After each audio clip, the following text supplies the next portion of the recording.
Hello friends, welcome to my TET class. Friends, आज हम देखेंगे पर्यावरण। पर्यावरण में हम जो देखने वाले हैं, हमारा चौथा टॉपिक है। अपना सिलेबस उठाकर आप देखेंगे तो आपका चौथा टॉपिक है पेड़ पौधे एवं जंतु। फ्रेंड्स, इस टॉपिक को हम दो खंडों में पढ़ेंगे। एक में पढ़ेंगे पेड़ पौधे संबंधित बातों को, दूसरे में पढ़ेंगे जंतु। जंतु में हम पारिस्थितिक तंत्र का भी विश्लेषण करेंगे। तो यहाँ पे एक पारिस्थितिक तंत्र जो है आपका जंतु वाले पार्ट में चला गया, यानी कि सेकंड पार्ट में चला जाएगा। फ्रेंड्स, 4 टॉपिक हमारे जैसे कंप्लीट होते हैं वैसे हम अभ्यास करेंगे। हाँ, वो सब्जेक्ट्स के हमने अभ्यास किए हैं, लेकिन अभी हमारा पर्यावरण छूटा है, तो पर्यावरण से भी हम यहाँ पे अभ्यास जरूर करेंगे एक बार। तो यहाँ पे जो टॉप पार्ट है उसको हम देख लेते हैं। यहाँ पे हमने जो लिया है वो है कि पेड़ पौधों से संबंधित तथ्य। अब इनको पॉइंट बाय देखेंगे। तो पहला पॉइंट देखिए, यहाँ पे दिया है कि विभिन्न प्रकार के पेड़ पौधों तथा उनके क्रियाकलापों के अध्ययन को वनस्पति विज्ञान कहते हैं। यानी कि पेड़ों से संबंधित जो जानकारी आप जिस साइंस में उसे पढ़ते हैं वो आपका वनस्पति विज्ञान कहलाता है। देखिए फ्रेंड्स, यहाँ से आपके प्रश्न नहीं उठने वाले, यहाँ से तो एकदम नहीं उठेगा। क्यों? क्योंकि ये देखिए कुछ चीज़ें हमारी जानकारी के लिए होती हैं, वो आगे की एजुकेशन के लिए वो आधार देती हैं। तो इस तरह के कुछ प्रश्न होते हैं जो हमें आधार देते हैं, आगे की पढ़ाई के लिए हमारे लिए वो ज़रूरी होता है कि हम इन्हें जानें। तो ये भी इसी तरह का एक पॉइंट है। दूसरा पॉइंट देखिए, जड़ सदा प्रकाश से दूर भूमि में वृद्धि करता है। ये तो आप जानते होंगे। अगर आप कोई अंकुरण के लिए देखें, एक मट्टी पे बीज को रख दीजिए, पानी डालते रहिए, बीज जैसे ही अंकुरित होगा उसका आप देखेंगे जो जड़ वाला हिस्सा है वो ज़मीन के नीचे चला जाता है, वहीं उसका जो तना वाला हिस्सा है वो ज़मीन के ऊपर चला जाता है, भले वो मट्टी में न दबा हो उसके बावजूद भी। अगला है, जड़ 2 प्रकार की होती हैं। एक होती है मूसला जड़, दूसरा है उपस्थानिक जड़ या फिर इसे झकड़ा जड़ भी बोल सकते हैं। मूसला जड़ क्या होती है? मूसला जड़ होती है जिसमें एक विशेष जड़ होती है। जिस तरह से आप गाजर और मूली को देख सकते हैं, कुछ इस तरह की होती है, इसमें छोटे छोटे रोम होते हैं। और दूसरा है उपस्थानिक जड़ या फिर झकड़ा जड़। झकड़ा जड़ देखिए क्या होती है, वो जस्ट मिट्टी, जो यहाँ पे आपका ये पौधा हो गया, जस्ट मिट्टी के नीचे वो कुछ इस कंडीशन में होती हैं, यानी कि वो तुरंत है एक जालीनुमा आपको संरचना दिखाई देगी, वो होती है झकड़ा जड़ या उपस्थानिक जड़। वहीं मूसला जड़ आपकी गाजर मूली की तरह होती है, इसमें छोटे छोटे रोम हो गए और एक विशेष जड़ होती है। आगे देखिए, आगे पत्ती हो गया है, गलत हो गया है, यहाँ पे पत्ती होना चाहिए, यानी कि पेड़ पौधे की जो लीव्स होती हैं, पत्तियाँ होती हैं, उसके बारे में है कि पत्तियाँ आपकी यह हरे रंग की होती है। इसका मुख्य कार्य प्रकाश संश्लेषण क्रिया के द्वारा भोजन बनाना होता है।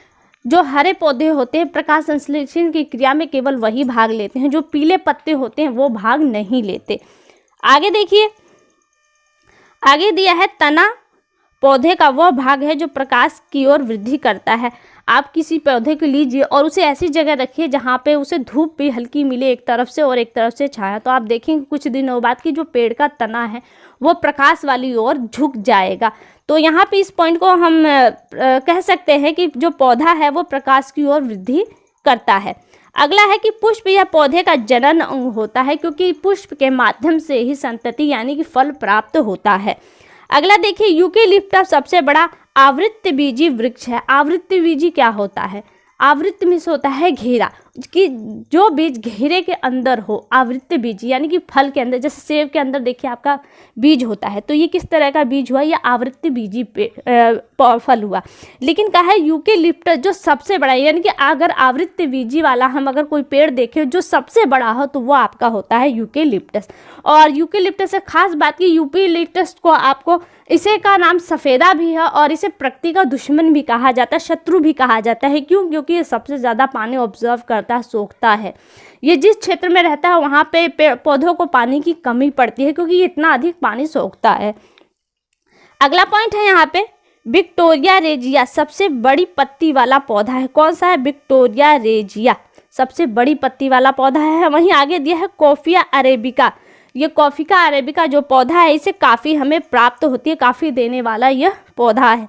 आगे देखिए, आगे यहाँ पे दिया है कि सामान्य प्रयोग में आने वाला मसाला जो होता है लौंग हम यूज़ करते हैं, वो एक फूल की कली होती है, यानी कि जो फूल खिलने से पहले जो कली होती है उसको ही तोड़कर सुखा लिया जाता है और वो लौंग का कार्य करता है। आगे देखिए, यहाँ पे देखिए दिया है पौधों में प्रकाश संश्लेषण का जो समीकरण है उसे हम देखते हैं एक बार। यहाँ पे हमने लिया है, देखिए प्रकाश संश्लेषण के लिए रासायनिक समीकरण इस प्रकार है। कौन सा है? देखिए प्रकाश संश्लेषण किस अवस्थिति में होती है? पौधा है आपका CO2 यानी कि कार्बन डाइऑक्साइड को लेता है और जमीन से जल को लेता है, और क्या होता है, फिर वो क्रिया करता है प्रकाश की उपस्थिति में, यानी कि लाइट एनर्जी यहाँ पे दिया है, लाइट एनर्जी प्रकाश की उपस्थिति में जो सूर्य का प्रकाश है उससे ऊर्जा ग्रहण करता हुआ। और क्लोरोफिल, जिन पत्तियों में क्लोरोफिल होता है यानी कि पर्णहरिम होता है, केवल वही पत्तियां भोजन बनाती हैं। ज़्यादातर जो आपके पर्णहरिम है वो केवल हरी पत्तियों में होती है, पीली पत्तियों में नहीं होती। इसलिए कहा जाता है कि प्रकाश संश्लेषण की क्रिया में हरी पत्तियां काम करती हैं, पीली पत्तियां नहीं। तो क्या है, क्लोरोफिल की उपस्थिति में जो पौधे हैं अपना भोजन बनाते हैं और वातावरण में पानी और ऑक्सीजन को छोड़ देते हैं। ये इसका समीकरण है। आगे देखिए, आगे अब हमने यहाँ पे ले लिया है पौधों में पोषण।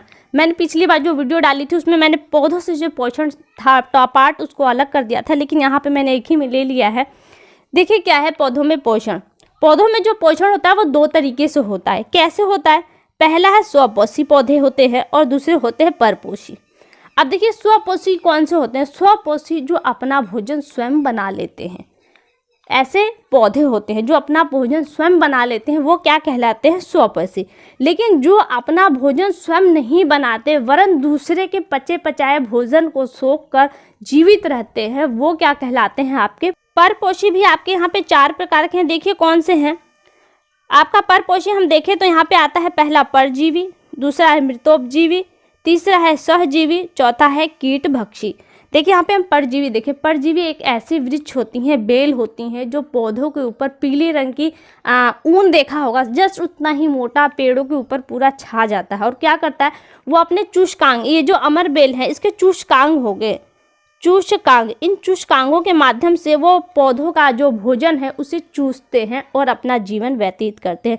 इस तरह में आपके देखिए अमरवेल, लोरेंथस और ओरोबिका आते हैं। ये आपके परजीवी हैं जो दूसरों से पचा पचाया भोजन ग्रहण करते हैं। फिर अगर हम यहाँ देखें तो मृतोपजीवी आ जाते हैं। मृतोपजीवी जो मृत चीज़ों पे, जब चीज़ें सड़ती हैं, गलती हैं, मरने के उपरांत, समाप्त होने के बाद उसका जब वजूद खत्म हो जाता है तो सड़ने लगती हैं। तो इन सड़ी चीज़ों से अपने भोजन को प्राप्त करके जो अपना जीवन जीते हैं उन्हें कहते हैं मृतोपजीवी। जैसे कुकुरमुत्ता, आपने देखा होगा सड़ी चीज़ों पे कुकुरमुत्ता निकलता है। राइजोपस और पेनिसिलियम, ये क्या है, ये मृतोपजीवी है। देखिए यहाँ से प्रश्न कैसा बनेगा, आपको इन सभी जो ब्लैक वाले आप शब्द देख रहे हैं इनमें से कोई भी एक शब्द देकर आपसे ऑप्शन में देगा कि ये परजीवी है, ये मृतोपजीवी है, ये सहजीवी है या फिर ये कीटभक्षी है। तो आपको ये नाम याद होने चाहिए ताकि आप वहाँ पे उत्तर का आपने सिलेक्शन कर सके।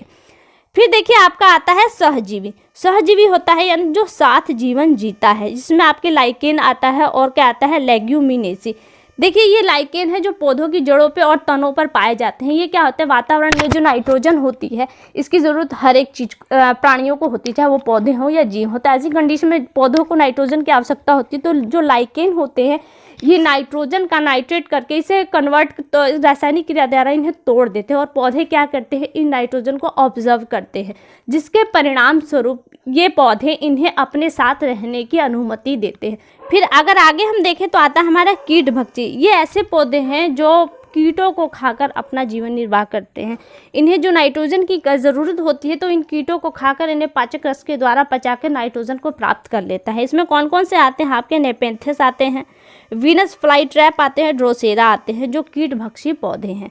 तो फ्रेंड्स आज के लिए इतना ही। अगली वीडियो में आपसे फिर मुलाकात होगी, तब तक के लिए नमस्कार।